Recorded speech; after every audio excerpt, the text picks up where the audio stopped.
پر تمہارے آئے ہیں خالی نہ بھیجنا.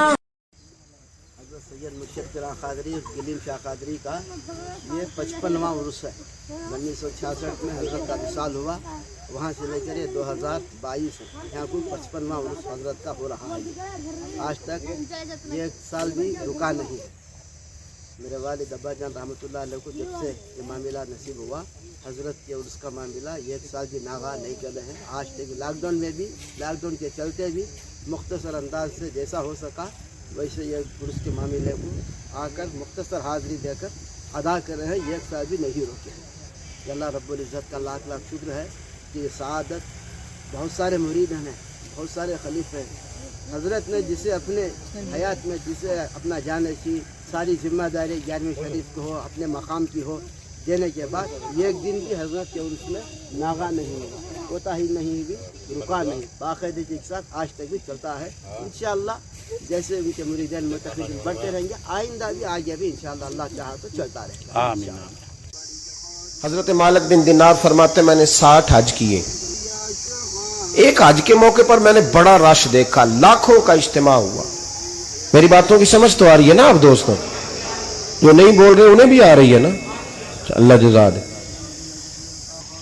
کہتے ہیں لاکھوں کا مجمع تھا تو میرے دل میں خیال آیا، میں نے کہا اے اللہ اتنے لوگ آئے ہیں، ان کا حج قبول بھی ہوا ہے کہ نہیں؟ فرماتے ہیں میں سوچ رہا تھا تو رات کو نا خواب میں نے کسی کہنے والے کو کہتے ہوئے سنا کہ سب کا قبول ہو گیا ہے. بلخ کا رہنے والا محمد بن ہارون بلخی ہے، اس کا حج قبول نہیں ہوا. فرماتے ہیں شہروں کے علیحدہ علیحدہ خیمے لگتے تھے. اب بھی آپ حج کرنے جائیں تو پاکستانیوں کی رہائشیں علیحدہ ہوتی ہیں، انڈین کی علیحدہ، بنگلہ دیش کے علیحدہ، مصری، یمنی، سب لوگ علیحدہ علیحدہ رہائشیں ہوتی ہیں، جھنڈے لگے ہوتے ہیں ملکوں کے. کہتے ہیں میں نے سویرے اٹھ کے ڈھونڈنا شروع کر دیا. ڈھونڈتا ہوں وہ بندہ ملے. کہتے ہیں جہاں بلخ شہر کے لوگ رہتے تھے وہاں چلا گیا تو میں نے لوگوں سے پوچھا تم میں محمد بن ہارون بلخی کون ہے؟ لوگ کہنے لگے وہ تو بڑا نیک آدمی ہے، پرہیزگار ہے، بڑے بولے بالے، بڑے اللہ والے، ریاض آپ کو بس ہم ہی جانتے ہیں، وہ تو بڑا نیک ہے، پرہیزگار آدمی. تو میں نے کہا اچھا کہاں ہے؟ انہوں نے کہا پہاڑ کے پیچھے اس نے خیمہ لگایا ہوا ہے، ساری رات عبادت کرتا ہے، سارا دن روزہ رکھتا ہے، قائم اللیل ہے، صائم الدہر ہے. کیا بات؟ فرماتے ہیں میں ان لوگوں کی بات سن کے حیران ہو گیا کہ مجھے کیا بتایا گیا، یہ کیا کہہ رہے ہیں. فرماتے ہیں میں پہاڑ کے پیچھے گیا. حضرت مالک بن دینار علیہ رحمہ فرماتے ہیں جب میں وہاں پہنچا تو میں نے اس شخص کو مصلی پہ بیٹھے دیکھا. کثرت عبادت کے آثار اس کے وجود پر نظر آ رہے. سیدھا بازو اس کا کٹا ہوا تھا. فرماتے 2 رکعتیں مکمل کر کے نا میں نے اسے السلام علیکم کہا تو مجھے کہنے لگا وعلیکم السلام، آپ مالک بن دینار ہیں؟ میں نے کہا بڑی اس کی فراست ہے. فرماتے پھر اس نے ٹھنڈی سانس لی، کہنے لگا آپ کو خواب آئی ہوگی کہ میرا حج قبول نہیں ہوا. فرماتے ہیں مجھ پر اور بجلی گری کہ کیا کہہ رہا. فرماتے میں نے کہا یار لوگ بھی تیری تعریف کر رہے ہیں اور تیری بصیرت بھی بڑی ہے، تو یہ ماجرا کیا ہے؟ کہنے لگا آپ نہ پوچھیں. یہ کہہ کے اس نے رونا شروع کیا. دیر تک روتا رہا. میں نے کہا نہیں یار تو بتا. کہنے لگا نہیں آپ نہ پوچھیں، آپ ناراض ہوں گے. میں نے کہا میں نہیں ہوتا، تو بولنا. کہنے لگا حضور 24 سال ہو گئے مجھے حج کرتے ہوئے، 24واں حج ہے میرا، اور ہر سال کوئی اللہ کا ولی آ کے بتاتا ہے کہ جا چلا جا تیرا کوئی نہیں قبول ہوا. بے پروائی ویک سجن دی جتھے کسے دی پیش نہ جاوے، انہیں تاجاں والے در در رولے تے منگتے تخت بٹھاوے. آزم کسے نو کارا ملدا ہی کوئی کعبے او خالی آوے. کہتے ہیں اس نے مجھے کہا حضور 24واں حج ہے، ہر سال کوئی بتاتا ہے. میں نے کہا تیری غلطی. کہنے لگا میں اپنی ماں کا نافرمان. میں نے کہا واقعہ کیا ہوا؟ کہنے لگا حضرت اللہ نے مجھے دولت دی، مال دیا، زمینیں دی تو میں عیاش ہو گیا. آپ یقین کریں اللہ لوگوں کو مال دیتا ہے تو وہ سمجھتے ہیں میری چلاکی سے آیا ہے، میں تیز بڑا تھا اس لیے آیا ہے. نافرمان ہوتے ہیں. لیکن جو رب لینا جانتا ہے، دینا جانتا ہے، وہ لینا بھی ਵਾਰਸ ਸ਼ਾਹ ਮਾਨ ਕਰੀ ਨਾ ਵਾਰਸਾਂ ਦਾ,